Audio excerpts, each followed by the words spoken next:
আমার বাড়ির লোকের খাবারের ডিমান্ড শুনে মাঝে মাঝে মনে হয় এটা বাড়ি না আইটিসি সোনার বাংলা। সকালবেলা উঠে এটা খাবো না, ওটা খাবো না, সেটা খাবো না।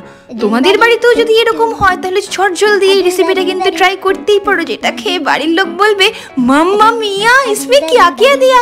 প্রথমেই দেখতে পাচ্ছেন নুন দিয়ে তেলের মধ্যে সমস্ত ভেজিটেবলস ফ্রাই করে গুঁড়ো মশলা বাড়িতে যা যা আছে অ্যাড করলাম। গ্রেট করা গাজরটাও এরপর এর মধ্যে দিয়ে হালকা হাতে সবকিছু ফ্রাই করবো। দাঁড়াও, তারপরে দিলাম আমার ম্যাজিক মশলা। দেখি কারা কারা আছো রান্নার পারদর্শী, গেস করো দেখি কি দিলাম। তারপর 3টে ডিমকে সেদ্ধ করে সুন্দর বেশ জামা কাপড় খুলে ছোট ছোট করে চপ করে বানিয়ে নিলাম এগ ভুলছি। এরপর বাটারের মধ্যে সুন্দর পাউটাকে বেশ মাখিয়ে চুখিয়ে হালকা হাতে ডিমটাকে ছেড়ে দিলাম বিসর্জন করে। সবটাকে বেশ মিলিয়ে মিশিয়ে হয়ে গেল দুর্দান্ত একটা এগ মশালা।